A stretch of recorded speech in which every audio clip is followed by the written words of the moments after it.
দুনিয়ার পুরো জীবনটা এটা হচ্ছে লালসাময় একটা জীবন, লোভ, মরিচিকা, মায়াজাল। এই মায়াজালে আমরা আটকে আছি, ফলে মৃত্যুর কথা আমরা ভুলে গিয়েছি। পাগলের মতো ছুটছি, আরো টাকা লাগবে, আরো খ্যাতি লাগবে, আরো যশ লাগবে, আরো দাপট লাগবে। আমার এত টাকা দিয়ে কি হবে? এত সম্পদ দিয়ে কি হবে? এত ব্যস্ততা দিয়ে কি হবে তোমার? স্টপ, থামুন, অনেক হয়েছে। আম্মা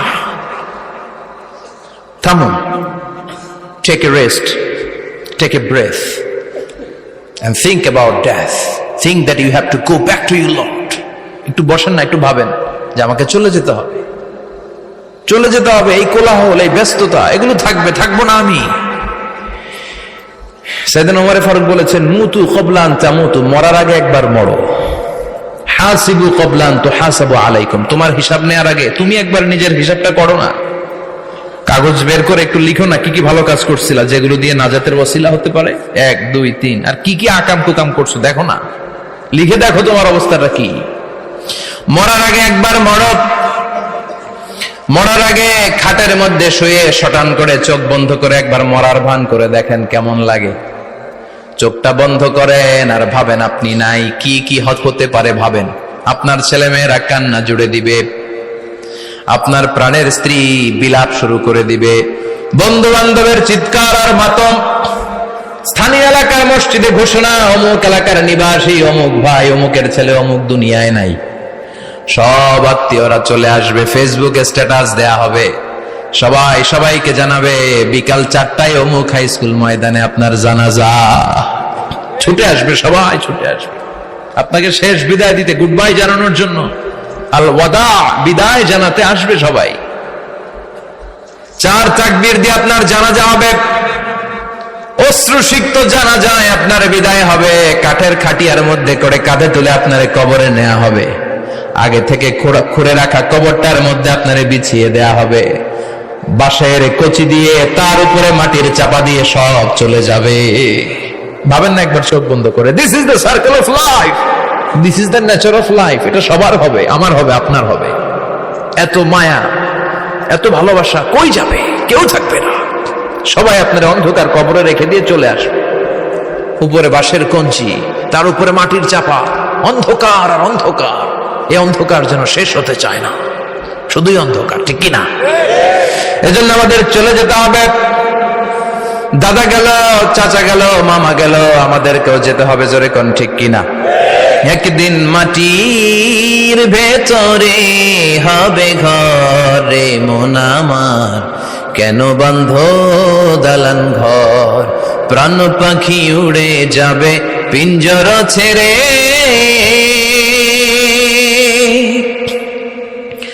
ধরা ধামে সবই রবে, তুমি যাবে চলে। বন্ধু বান্ধব যত, মাতা পিতা যারা সুত, সবই হবে তোমার পরে। মন আমার কেন বন্ধ দালান ঘর, একদিন মাটির ভেতরে হবে ঘরে মন আমার, কেন বন্ধ দালান ঘর, ঠিক কিনা? সব করে থাকবে, চলে যেতে হবে আমাদেরকে। এজন্য আখিরাতের কথা যেন আমাদের স্মরণ হয়। বিষ্ণুই বলতেন, নাহাইতুকুমান জিয়ারাতিল কবুর, আমি তোমাদেরকে কবর জিয়ারত করতে আগে নিষেধ করতাম, কিন্তু এখন নিষেধাজ্ঞা প্রত্যাহার করে নিলাম। এখন সব সময় তোমরা কবরের সামনে যাবা আর জিয়ারত করবা। কবরস্থানে জানতো বড়ুয়া কৃষ্ণপুরের এই গ্রামের কবরস্থান আছে কোন দিকে? পূর্ব দিকে আছে, গোখরার জলের ওদিকে। যান আপনারা, একটু যাবেন, একটু গেলে আখিরাতের কথাটা স্মরণ হবে। ওখানে ছোট শিশুরা শুয়ে আছে, কিশোর যুবকরা আছে, আপনার মতো তাগড়া যুবক, মুরব্বীরা আছে। এরা এই এলাকায় থাকতো, এরা আকাশ থেকে নেমে আসে না, এই এলাকার সন্তান আজ নাই। একটা সার্টেন পিরিয়ড শেষে আপনিও থাকবেন না। This is the nature of life, this is the circle of life. ছোট্ট শিশু হয়ে এসেছিলেন, শৈশব, কৈশোর, যৌবন, প্রৌঢ়ত্ব। আগে ছিলেন সিঙ্গেল, বিয়ে করে হয়ে গেলেন ডবল। এরপরে আল্লাহ আপনাকে একটা মেয়ে দিল, এরপরে মেয়েকে বিয়ে দিয়ে শ্বশুর হলেন, এরপরে ওই মেয়ের ঘরে সন্তান হতে নানা হলেন। আর কতদিন? অনেক দিন হলো তো, অনেক লম্বা সময় পেয়েছেন আপনি। Think about that. এবার যাওয়ার কথা ভাবেন। আখিরাতের সামানের কথা ভাবেন, ফিরে যেতে হবে। কি শক্তিশালী যুবক, বার্ধক্য চলে আসলে লাঠি ছাড়া চলতে পারে না। কুচকুচে কালো দাড়ি সাদা হয়ে যায়, দাড়ির শুভ্রতা, বয়সের ভার, রং ধরা যৌবন জং ধরে শেষ, ঠিক কিনা? This is the circle of life. যুবক ভাইরা, এটাই জীবন, চলে যেতে হবে, কেউ থাকতে পারবে না, ঠিক কিনা? এটা রিমাইন্ডার আল্লাহ এই সূরার ভেতরে দিয়েছেন যে তোমাদেরকে ফিরে যেতে হবে, এই লোভ লালসা ছেড়ে দাও। রব্বুল আলামিন বলেন, আলহাকুমুত তাকাসুর হাত্তা যুরতুমুল মাকাবির। ও গোলাম, দুনিয়ার সম্পদ, লোভ লালসা তোদেরকে পাগল বানিয়ে দিয়েছে। এই লোভ পাগলামি কোনোদিন তোদের থামবে না যতদিন না তোরা কবরে ঢুকবি, ঠিক কিনা? কার কথা? আল্লাহ বললেন, দুনিয়ার সম্পদ আর লোভ আর মোহে তোমরা গাফেল হয়ে গিয়েছো। আখিরাতের কথা বেমালুম তোমরা ভুলে গিয়েছো, কিন্তু আখিরাতে তোমাদের যেতেই হবে, কবরের বাড়িতে তোমাদের ঢুকতেই হবে, ঠিক কিনা? যেতেই হবে। আমরা ভুলে যাই। আলহাকুমুত তাকাসুর, অতিরিক্ত পাওয়ার লোভ, বেশি বেশি খাওয়ার লোভ, বেশি বেশি জমানোর লোভ মানুষকে গাফেল বানিয়ে দিয়েছে। এটা মানুষের স্বভাব, আরো চাই আরো চাই, এই স্বভাবটা আছে না নাই? দেখবেন ছোট বাচ্চারা মসজিদের দোয়া অনুষ্ঠান শেষে জিলাপি দেয় না? বরে কৃষ্ণপুর কি দেয়? আগে বাতাসা দিত না, এখন কি দেয়? জিলাপি দেয়, মিষ্টি দেয়। তো মসজিদের 2-3 গেট থেকে যদি দেয়, ছোট বাচ্চারা দেখবেন এদিক দিয়ে কয়েকটা নিয়ে আবার ওই গেটে লাইন ধরে। ওর হাত হলো ছোট হাত, ওর হাত ভর্তি জিলাপি, আর নেওয়ার জায়গা নেই, এরপর আরেক জায়গায় লাইন ধরছে, আরো লাগবে আরো লাগবে, এই আরো আরো আরো চাই। এই স্বভাবটাই মানুষকে কুড়ে কুড়ে শেষ করে দিয়েছে। এত লাগবে কেন তোমার? চাহিদার কোনো শেষ নাই, unlimited demand of human being. যার আছে বেশি তার চাই বেশি, যার সাইকেল আছে তার হুন্ডা চাই, হুন্ডা আছে তো প্রাইভেট কার চাই, প্রাইভেট কার আছে তো প্লেন চাই, প্লেন আছে তো হেলিকপ্টার চাই, হেলিকপ্টার আছে তো ওইটা চাই, ওইটা আছে তো সেটা চাই, ঠিক কিনা? এলাকার মেম্বার যে হয়েছে চেয়ারম্যান হতে চায়, আছে না নাই? চেয়ারম্যান সাহেব এমপি হতে চায়, আছে না নাই? এমপি সাহেব মন্ত্রী হতে চায়, আছে না নাই? মন্ত্রী সাহেব প্রধানমন্ত্রী হতে চায়, আছে না নাই? কিন্তু এই দেশে সুযোগ নাই। কথা কন, এই দেশে প্রধানমন্ত্রী সিলেক্টেড, 2-3 জনের বাইরে কেউ প্রধানমন্ত্রী হতে পারবি না, ঠিক কিনা? আমার এই জীবনে তো আমি 2-3 জনই দেখলাম। বেগম খালেদা জিয়া, মাননীয় প্রধানমন্ত্রী শেখ হাসিনার ছোট্টবেলা দেখেছি এরশাদকে, আমরা তখন ছোট। তো মানুষের চাহিদার কোনো শেষ নাই, যার আছে বেশি তার চাই বেশি। এজন্য বিষ্ণু বলেছেন, উনজুরু ইলা মান হুয়া আসফালা মিন, তোমার চেয়ে যে খারাপ আছে ওর দিকে তাকাও। ওয়ালা তানজুর মান হুয়া আ'লা মিন, তোমার চেয়ে যে ভালো আছে ওর দিকে তাকায়ও না, তোমার চেয়ে যে খারাপ অবস্থানে আছে ওর দিকে তাকাও। অনেকে নিজের অবস্থান নিয়ে সুখী না, এরকম আছে না নাই? আল্লাহ আমার এটা দিল না রে, ওইটা দিল না রে, পাইলাম না রে, কিচ্ছু হয় না, কি করবো জীবন, হতাশ। আসলে আছে কিন্তু অনেক, কিন্তু শুকরিয়া নাই, ডাকাত, ঠিক কিনা?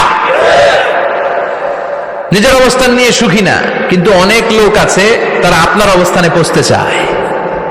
তাদের দিকে তাকিয়ে দেখেন, আপনি যে অবস্থানে আছেন এই অবস্থানে পৌঁছাটা অনেকের কাছে স্বপ্ন। তারা প্রতিনিয়ত সংগ্রাম আর স্ট্রাগল করে যাচ্ছে আপনার অবস্থানে পৌঁছতে, আর আপনি এটা নিয়ে সন্তুষ্ট না। শেখ সাদির নাম শুনেছেন? বালাগাল উলা কাশাফাদ দুজা, এই কবিতাটার রচয়িতা, ইরানের বিখ্যাত এক কবি। উনি একবার আর্থিক সমস্যার মধ্যে দিয়ে সময় কাটাচ্ছেন, টাকা নাই, পয়সা নাই, পায়ে দেওয়ার মতো জুতা নাই। উনি খুব দুঃখ পেলেন, হায় রে, আমি ইরানের এত বড় কবি, আমার পায়ে দেওয়ার মতো জুতা নাই। দুঃখ ভরা মন নিয়ে রাস্তায় হাঁটতে বেরোলেন। হাঁটতে হাঁটতে হঠাৎ দেখলেন একটা লোক শুয়ে শুয়ে কাঁদছে, ওই লোকটার 2টা পাই নাই, পাই নাই। উনি সেজদায় পড়ে গেলেন, আল্লাহর কাছে ক্ষমা চাইলেন, আল্লাহ অনেক দিয়েছো, শুকর আলহামদুলিল্লাহ। এজন্য যেই পরিস্থিতিতেই থাকি না কেন আমরা কি পড়বো? জোরে বলেন, কি পড়বো? এজন্য আল কানাতু মিনাল ইসলাম, অল্পে তুষ্ট থাকার নাম হলো ইসলাম। সম্পদ লাগবে কিন্তু সম্পদের পাহাড় লাগবে না, ঠিক কিনা? অল্প খান, অল্প পড়েন, অল্প জমান, অল্পের ভেতরে বরকত ঢুকায়া দিছে কে? দেখবেন যাদের সম্পদ অল্প তারা সুখী বেশি। জরিপে এটা দেখা গিয়েছে, অনেক সার্ভেতে এটা এসেছে, যারা সম্পদশালী এরা দুঃখী বেশি। এদের দুঃখ বেশি, টেনশন বেশি, খুব স্বাভাবিক। টাকা যার বেশি, রোগ তার বেশি। টাকা যার বেশি, টেনশন তার বেশি। টাকা যার বেশি, ঘরে শান্তি তার কম। আছে না নাই? ঘরের ভেতরে অশান্তি, ছেলে কথা শোনে না, ছেলে টানে গাঞ্জা, মেয়ে করে পরকিয়া। আছে না নাই? স্ত্রী কথা শুনে না, ভালোবাসা নাই, ঘরটা জাহান্নামের টুকরা। রোগ বালাই, এক একটা হসপিটাল বিল পরিশোধ করতে মাসে 5 লাখ 10 লাখ। আছে না নাই? কিছু খেতে পারে না, ডাক্তার একেবারে ডায়েট মেনু বেঁধে দিয়েছে। Diet, very diet menu. এটা এটা এটা এটা কিছুই খাবেন না, শুধু গরু খাবেন না, খাসি খাবেন না, চিংড়ি খাবেন না, খালি ঘাস খাবেন। ইচ্ছে মতো ঘাস খাবেন, মানে ঘাস জাতীয় যত আইটেম আছে সব খাবেন। শাক খাবেন, সবজি খাবেন, সালাদ খাবেন, গরু, চিংড়ি, মুরগি, গোশত, ইলিশ কিছু